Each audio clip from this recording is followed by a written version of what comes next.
Beautiful souls, welcome back or welcome to The Hawk. And my name is Lana Zielinski, and I work in the spirit dimensions. And as always, in all my videos, please simply take what resonates, and you're welcome to leave the rest right here.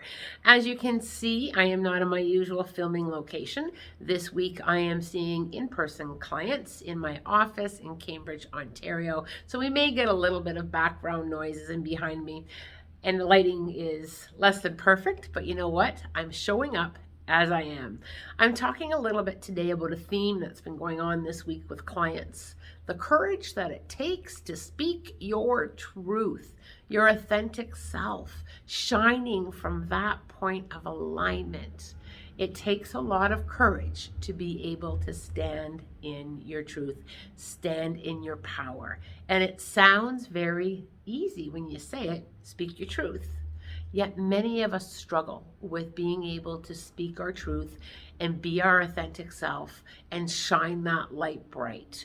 And there's quite a few reasons for that. We all have a story. We all have a journey. And parts of our journey, sometimes big parts of our journey, it wasn't always safe for you to speak your truth. Perhaps there's a lot of shame and guilt and fear around speaking what you're really feeling.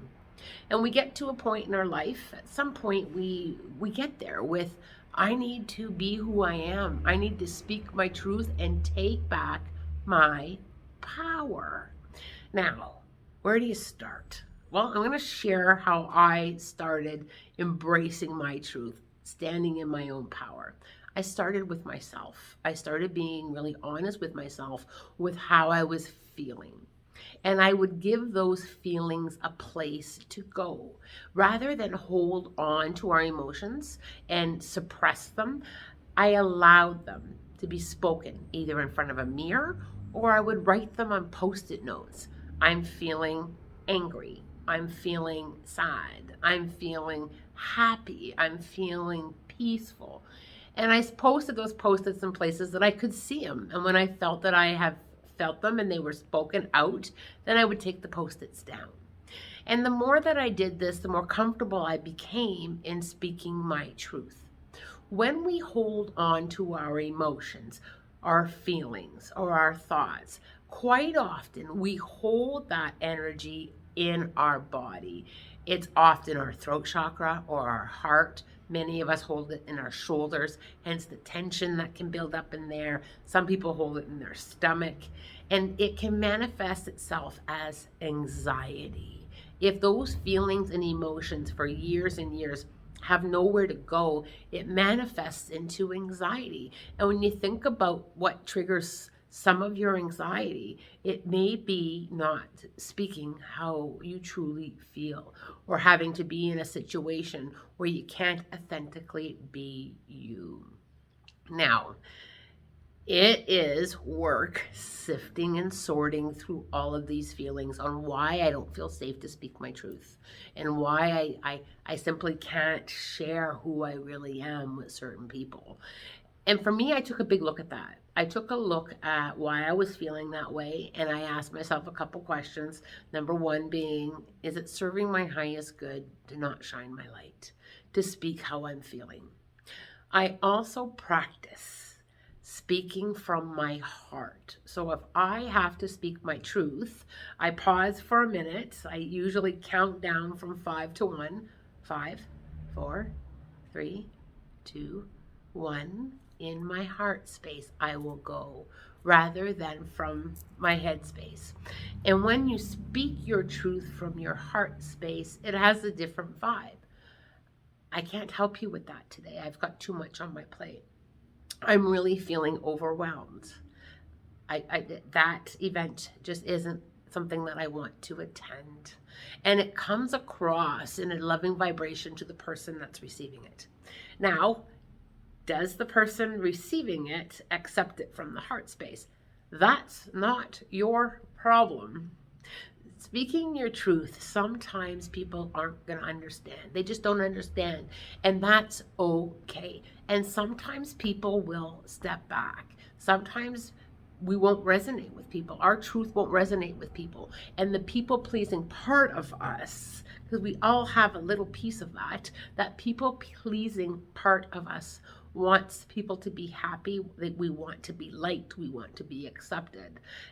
But it's very heavy when we carry that within us, that we're not honoring who we really are, or what we're really thinking, or what we're really feeling, or what we really want to do.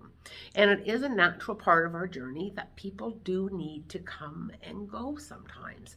Not everybody we meet we're going to journey with forever. And if it's time for them to step back, one thing that I remind myself is I'm making room for new people. I'm making room for people who, who may honor who I am, or who may resonate with me, or I may resonate more with them, and it's okay. We really struggle with that aspect of speaking our truth. And sometimes, and I think if we're all honest, sometimes we've even inserted little white lies. We just insert those little white lies because it's easier than telling the truth on how we really feel, or what we really want, or who we really are. And it is, for me, it has been a lot of work to be able to honor myself, and to be able to step back from the worry of judgment, or guilt, or shame, because for many of us, we've been programmed. If we don't please people, there's shame in that. From the time when we were very little, if you didn't do a good job, or please an adult, or please a teacher, there was shame in not being able to do that. Standing in your own truth, not only do you start to feel better emotionally, but physically, because our physical bodies were not designed to carry all those emotions and bury them.